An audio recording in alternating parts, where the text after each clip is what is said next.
And so I come here a little bit distracted, but also convinced that the conversation that I have with you this morning is really, really important.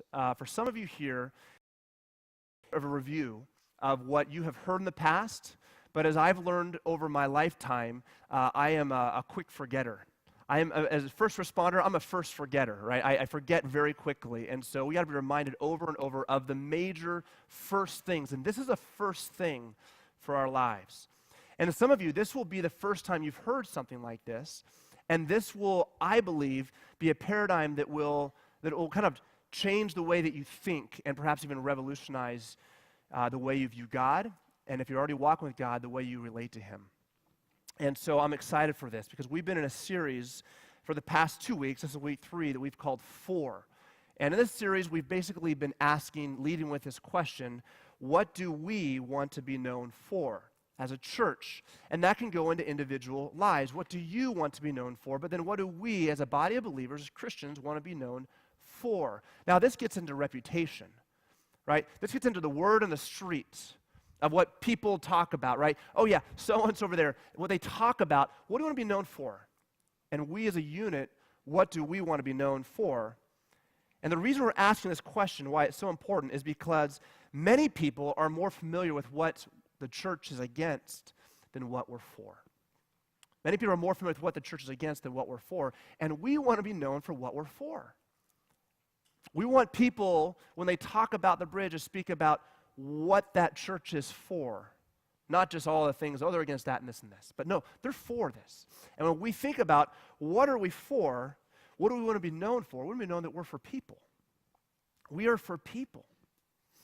We're for neighbors. We're for business people. We're for your kids. We're for mothers and dads. We're for single people. I mean, for businesses to thrive because we believe God is for those people also. And we might say that with this also, we're not just for the good people out there, we're for the messy people out there. We're for rebellious people and faithless people, and we want to be for sinful people because, let's just face it, that's us, and God is for sinful people. I mean, He is. Ignorant people, foolish people. For people who have said no to us, no to the church, no to our beliefs. Or as I put it last week, we want to say yes to those who have said no. No to Jesus, no to the church, no to us even personally. And those statements right there that I put on the screen for you, they all sound nice, right? I mean, they really do. Oh yeah, I want to be known for that. I want to be for people. But when we really get down to the nitty-gritty, day-to-day, life-to-life, it gets really hard. Because life happens and life gets really hard and things get in the way that make it and interfere with that ideal thought that you have. I picture it like this. Here's the ideal that you want to esteem and that you hold up as the value, but then you realize you're somewhere down here. When you get really honest with yourself, this is the real. And we want to experience growth up toward this, but how do we start to become more of what we say we want to be? Because when we're all honest and vulnerable, we realize, I got a long way to go. Because when somebody's mean to me, I don't really go lead into them with being for them and loving them. My first response is to be against them.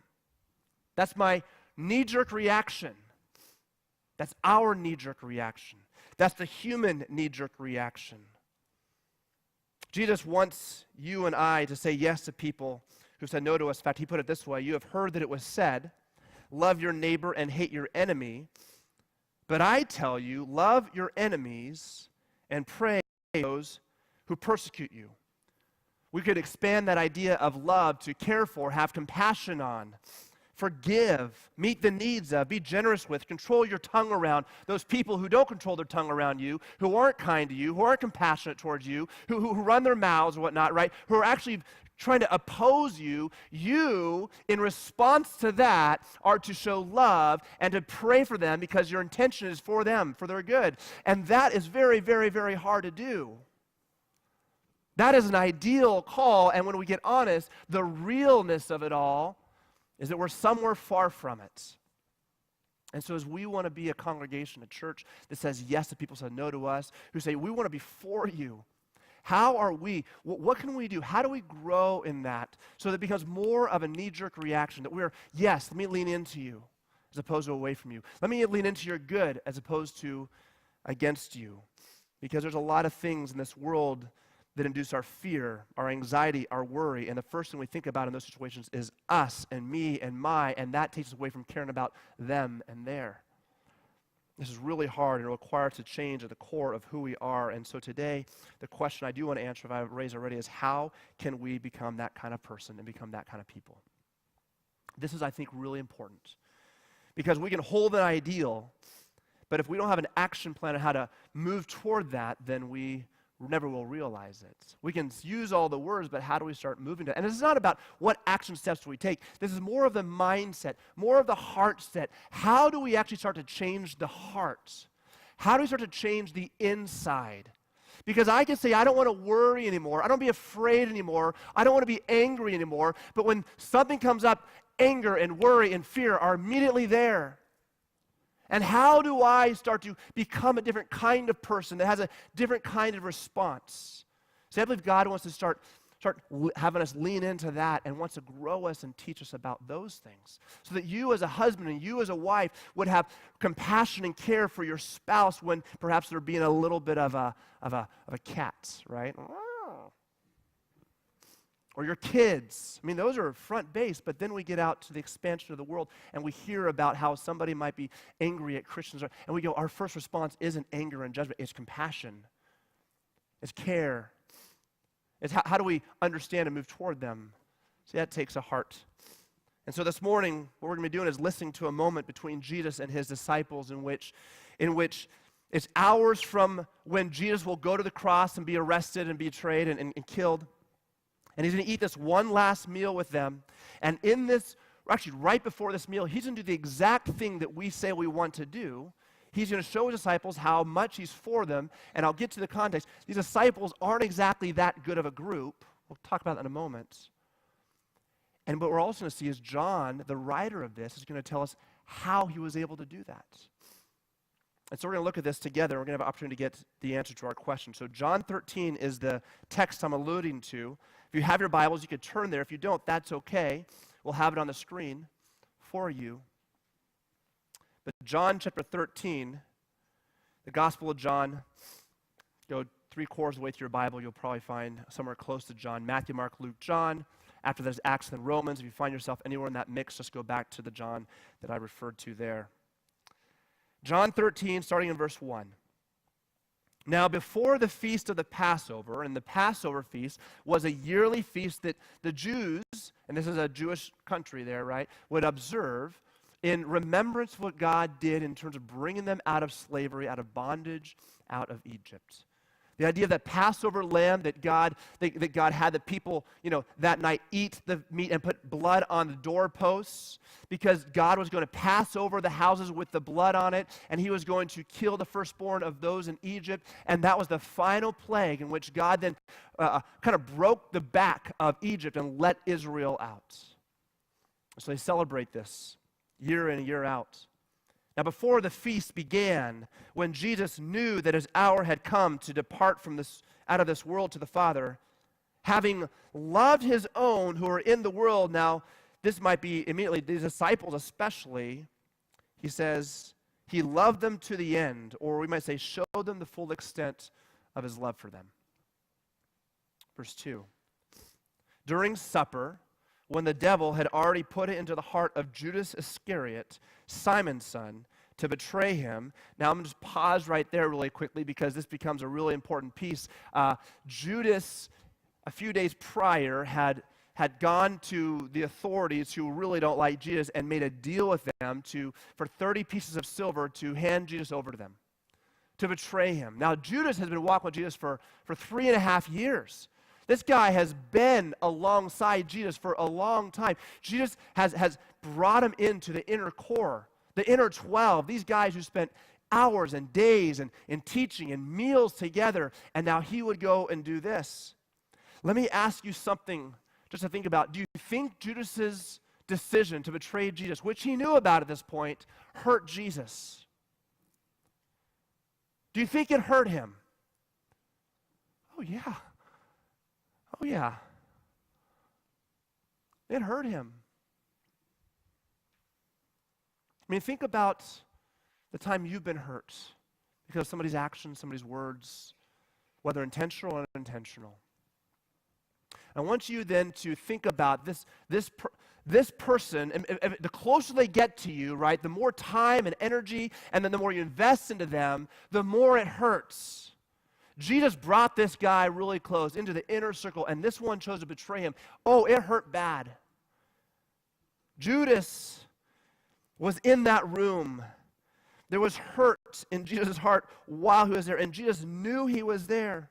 How in the world do you sincerely show love to somebody in that room? You know the awkward moment, right? That when there's an elephant in the room, there was an elephant in that room. Judas knew it. Jesus knew it. How do you handle that situation? How do you show any kind of sincere, authentic love in that direction? Some of us would just avoid it altogether. Jesus, why don't you step aside? You just kind of ignore the person, but not Jesus. Let's check out what he does. Jesus, knowing this about Judas, but it goes to say, knowing also that the Father had given all things into his hands, and that he had come from God and was going back to God. Now that becomes really important because we're experiencing two realities being presented here. The reality of somebody who has betrayed you, and that betrayal is going to lead to something painful for you. The other reality is that God is big. The other reality is that God had already given him all things into his hands. He knows both of those that are there. Two realities are sitting in this room. Judas had betrayed him, and oh, by the way, the others will abandon him, right? And God, the Father, was still in charge. Judas was saying no, but the Father was saying yes. In fact, Judas's no was included in the Father's yes, which is kind of crazy how all that works. So here's, in our lives, there's always two realities, and here's something you might write down just to kind of put in your mind. You've got problems, and the God who is bigger is for you. There's the two realities. You've got problems. We've all got problems. We got fires, got problems. Some of you have got financial problems you're staring down right now. Health problems you're staring down right now. Some of you have relationship problems. People who are actually trying to destroy you, ruin you, take things from you, talking bad about you behind your back. We've got problems of all sorts. And God who is bigger is for you. Those are two realities. One, just because you know, doesn't take away. And you know what? Just because God is for Jesus in that, he knew it, doesn't take away the fact that it hurt him, that Judas had betrayed him. See, this is not what what I don't want to get to is the fact that because God is for you, you shouldn't feel the pain of anything. No, it stinks to lose your home, and I would cry, you would cry, and it would be hard, right? It would be painful. It would be painful if somebody walked on you or hurt you, betrayed you. Those are true. And the fact that we might affirm and say, yeah, but God is bigger and he's for me, doesn't take away the hurt, but it does give you a sense of anchoring in the midst of that. There's a great psalm that I would encourage you to read sometime tonight. Psalm 77, write it down. I call this song the sweet song of the sufferer. It's a beautiful song. Now, what you've got to realize, I'm not going to sell it to you now, so you have to go home, and I'm giving you the teaser now to make you want to go and read it, is that the end part is what the crescendo is. And it talks about a pathway that God opened up for Israel through the sea. Through the sea. I'm going to give you the answer to this psalm. I want you to read it because it will be such an encouragement to you. It's about a guy who is just all thrown out of shape because life is miserable. And he's going, God, where are you? Have you forgotten to listen to my prayers? I'm not hearing you. Then he remembers back, but I'm going to remember the goodness of God Then he draws himself back to one of the most important scenes in his nation's history, the Red Sea. And in that he goes, oh yeah, the waters of the Red Sea saw you. And you know what? They responded to you. We were up against the water in Egypt behind us. We were between a rock and a hard place, and no one knew how to get out, but your path led through the sea. Though nobody saw it coming, nobody could see it. It didn't lead away, it led right through the very thing that seemed like death and impossibility. Yes, you've got problems, and God is big, and he's for you. Problems force us, you see, to make a decision. And here's the decision: what reality will I lean into? You're going to feel the pain, but which one will you lean into? Which one will determine your next step? Which one is going to kind of anchor you so that, Lord, I'm going to take a step this direction instead of that one. Instead of bitterness, I'm going to choose kindness. Instead of anger, I'm going to choose gentleness. Instead of being grouchy old person, I'm going to be soft because you let me be soft. Instead of being stingy because I'm afraid, I'm going to be generous.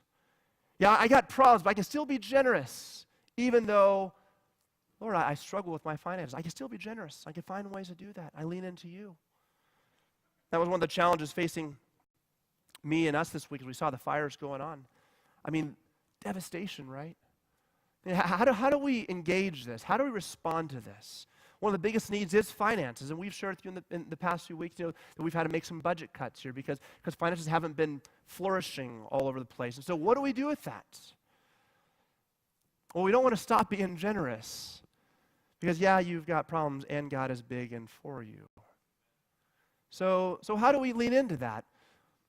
Well, our decision, let's commit a portion of what's given. That was just this is how it manifested this week in our church and in our decision making. And I would challenge you in the same way with your life, your finances. You can outspend perhaps God. You can't outgive God. Right? Lean into God being big.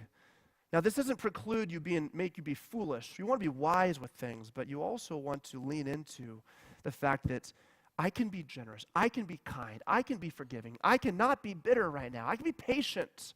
I do have that capacity to do that in this situation. Lord, show me how. Show me what it looks like. And when you are asking those questions, what I find is God usually shows you ways that you haven't seen before. And he starts providing in ways he hasn't provided before. He starts actually answering that prayer as you're taking a step into the situation. It's not a pie-in-the-sky situation. Isaiah 40, I love these words. Some of you have heard them before, but if you haven't, you might write this verse down. Isaiah 40, 29 to 31. God gives strength to the weary and increases the power of the weak. And he goes, even youths grow weary, although I look at my kid and go, this kid's got energy. I think he's always looking for an excuse to move. I'm looking for an excuse to stay still, right? A reason to stop, but he's just going and going. Even youths, though, grow tired and weary, and young men stumble and fall. Life beats them up. People beat us up. Our choices beat us up. But those who hope in the Lord will renew their strength. They will soar on wings like eagles. They will run and not grow weary. They will walk and not be faint. This is a declaration of that second reality in the midst of the first. So how do we lean into that? What's a practical way to lean into that? Let me just give you one. This is very rudimentary, very, very elementary. But the Bible, reading the Bible. How do you lean into the God who's bigger? Well, you got to be convinced. You got to understand how God has been big. How big he's been. How big he is. Because what you do is you read the scriptures. You see how God has been active in the world. And you start to see also, oh my goodness, I'm starting to see it over here. Now that I've seen an example or read it, I'm starting to see it in my world now too. There's a statement that is kind of cliche but goes around: those whose Bibles are worn out usually are owned by people who aren't. We have just an easy reading plan. If you don't have a plan to read through the Bible, read the Bible. We have a 2-year reading plan. It's 2 chapters a day. Go to our website. We have little flyers out here in the way out, right? You can grab one of those. It's just 2 chapters a day. It just keeps your mind in there. I was talking to one of our dear sweet, I'll call it women in our church who I just love, love, love, and she's been through so much. And this last week she was saying, man, just me staying in the Word has just given me such grounding and anchoring through all the hardships of life. Just because I keep my mind focused on who God is. And if you don't have a regular saturation of that, I just challenge you and encourage you to start in the new year, especially to start putting your mind in the Scriptures. You will start to be able to find that anchor. I see. Jesus leaned into his Father's bigness and love. And check out what he does, what happens next. Verse 4. Jesus rose from supper. He laid aside his outer garments and taking a towel, tied it around his waist.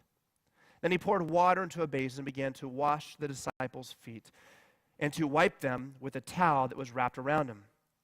Now, this doesn't really shock us a whole lot. We're going, oh, okay, that's kind of cool, right? But it shocked them. In fact, check out Peter's response. He came to Simon Peter, probably the first one he came to, who said to him, Lord, do you wash my feet? This is kind of like an indignant question. Lord, you're not going to wash my feet, are you? See, for him, that was a bit uncomfortable and embarrassing even. This isn't right in his mind. It's not right for you to do this. Let me give you a little analogy to help you kind of put the pieces of what's going on there together. Imagine some of people in our area, and some of you maybe have gardeners who come to your house. Let's say I had a gardener come to my house. Mow the lawn, trim the hedges, do the stuff in the yard, right? And so they show up, and when they get there, say, hey, good to see you. Here's a bottle of water. Here's my couch. Here's a TV controller. Go sit down and enjoy, take a nap. And I go outside and start mowing the lawn. He'd be like, this doesn't, even though it's so great, I love to get my feet washed, but this doesn't feel right.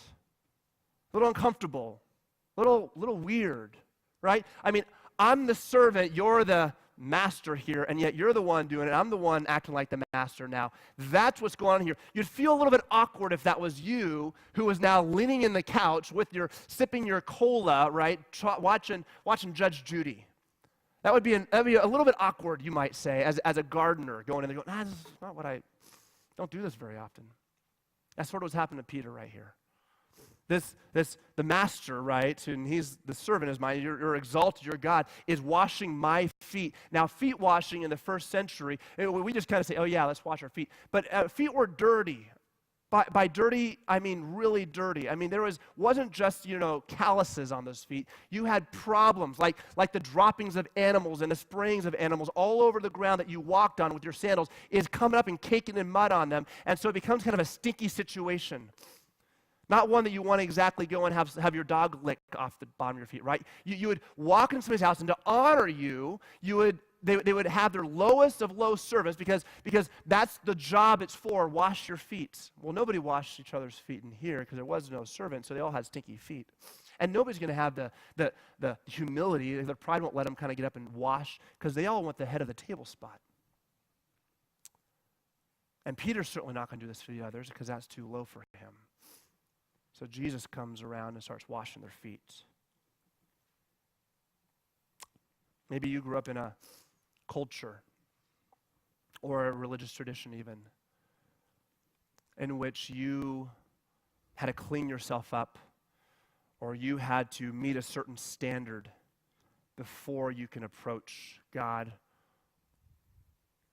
Maybe it was you had to be a certain kind of goodness of person, or if you did something bad, had to go through all these hoops to clean yourself up before God would kind of just be happy with you and recognize you. And see, here Jesus is going to the dirtiest part of Peter. That's what's so awkward about it. Go to the dirtiest part. This is where the lowliest, and Jesus, you're going there. That's not right. Some of you feel the same way as you think about God, and you're sitting here going, "This is hard." Because everything about me, God, no, you're exalted, you're high, you're way up there. But there's a great thing about the high exalted God is he stoops down to us and he comes to us and says, you have to let me serve you. You have to let me serve you. And I want to say, if this is hard for you to grab onto, just the fact that, wow, there is no standard I have to live up to or cleaning I have to do in order for me to approach God. He actually says, come to me as you are, and I will do the cleaning of you. Not clean yourself up first, and once you're cleaned up, then you can come to me. If you're here this morning and you're just saying to yourself, man, everyone here is so good, and I'm probably that oddball out, I just want to say, you are actually in a room filled with corrupt company. You're in a room filled with messy people. In a room of people, whether we know it or not, only come to God because he has been kind enough to serve us. That's what this room, this collection, that's why we praise him. That's why we do what we do. You're in good company this morning if that's you. Because verse 7, Jesus answered him to Peter, what I'm doing, you do not understand, right? Doesn't make sense to you right now. But afterwards, that's later, at some point in the future, after I die, which will happen in a little bit, in which I will really cleanse you, then you will understand. Peter said to him, you shall never wash my feet. And then he's kind of doubling down on his first thought, right? And Jesus answered him, if I do not wash you, you have no share with me. Now that statement sounds really important. It's almost like God's drawing a line in the sand. You ever had a line drawn in the sand with somebody? If this doesn't happen, then this cannot happen, right? You kind of walk away like, that's an ultimatum. This is a line in the sand with Jesus right here. If you do not let me wash your feet, you have no part of me. It's an interesting line in the sand to draw, isn't it? It goes against everything that we kind of, our flesh and our bodies want to say. It would be saying, more would say, no, if you yourself up, you have no share in me. He's saying, no, if you don't let me clean you up and see the dirtiest parts of you and get into those areas, you have no part of me. Because only I can clean that. You can't do it. Now he's using this foot washing as a picture of what he's going to do on the cross when he dies and cleans. And that becomes what cleans us as we turn to him and say, yes, I need you to clean me. That's what's going on here. So what does this mean?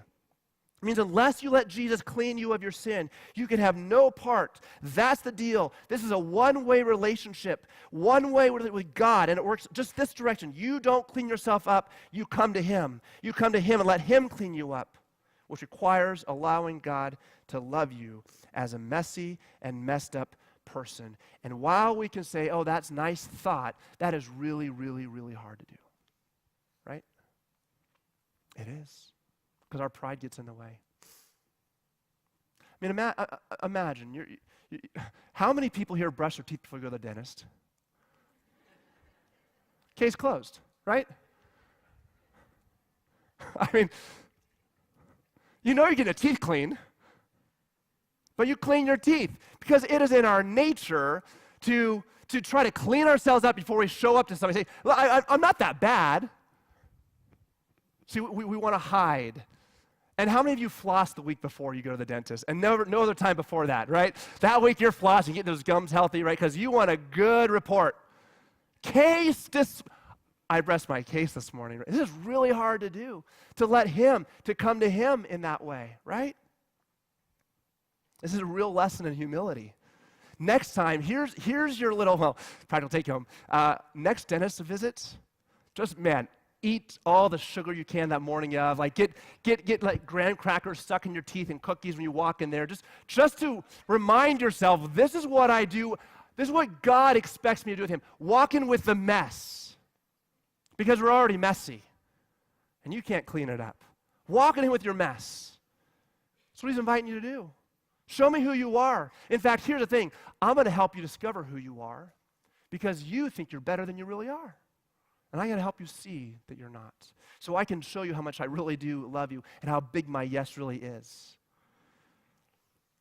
I think some of us have stopped being amazed that God would say yes to us because we have become convinced that we actually are worth the yes.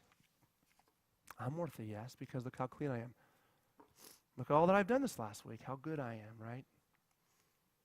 Guys, if you've been in this church for any length of time, one of my drum beats is that we are just objects of mercy. You don't ever stop being that. Just because you come to Jesus, you're still an object. Dan, he's constantly forgiving you. Greed and pride and selfishness are always there, right? They're there. And God is constantly, the blood of Jesus is constantly keeping you right with God. It's constantly being poured over you. It's God, you're an object of mercy. All of us are. Jesus is saying to Peter, you have to let me, there's one direction on this. You have to let me clean you. Peter, you are an object of mercy. Don't forget that. Verse 12 says, skip it down a little ways, he says, when he had washed their feet and put on his outer garments, we finished that time and resumed his place. He said to them, do you understand what I've done to you? No. Please explain. Okay, I will. You call me teacher and Lord, right? High and exalted, elevated position. And that's what I am. I'm not taking that down. If I then, your Lord and teacher, have washed your feet, now I was going to give him an example, or I've shown I'm for, right, for the dirtiest parts of you, I'm for that also, you also ought to wash one another's feet. For I have given you an example that you should do just as I have done to you. And not just an example to give, but he gave us a reason also. So here's our statement, right? We want to be for people. We want to say yes to people who said no to us. We want that. What's my reason? There's two, because God says yes to them. And God says yes to you, so that you can say yes to them. Let me put it this way. We can say yes to people who've said no because God is saying yes to us. And the more we drink deeply from the fact that, God, you would actually still say yes to me, that we realize how big that yes is and how powerful and how continuous that yes statement is to us, that we're going, I can say yes to you. Because I say no to God all the time. Even though I say I love him, I say no to him all the time. You know how no's come out? Think about it in your home, how no's come out. You say no to people by, I don't have time for you. Being impatient, being selfish. All those tell the person no. We say no to God all the time. And God never wavers in his yes toward us. We can say yes to people who have said no because God is saying yes to us. And the hardest part is receiving that yes. And so I'm inviting you into today. You receive the yes of God. You receive it when you say, yeah, I come to you with my mess. I come to you with my dirt. You let him remind you of those things and to let him love you in those things. Because we want to be known for what we're for. You want to be known for what you're for. And we're for people. We want to say yes to those who said no. But to do this, we have to constantly come and hear the yes of God toward us. And to do that, we have to let him see our mess. I want to pray over you a prayer that a man once prayed over a group of people that got recorded in the Bible. So I'll have the lights turn off, band comes up. Would you join me in closing your eyes? I pray that you, that us, being rooted and established in God's love for you in Jesus, may have power, because it's going to take the power of God in this, to grasp how wide and how long and how high and how deep is the love of Christ, and to know this love that surpasses even your understanding, so that you may be filled to the measure of the fullness of God. Amen.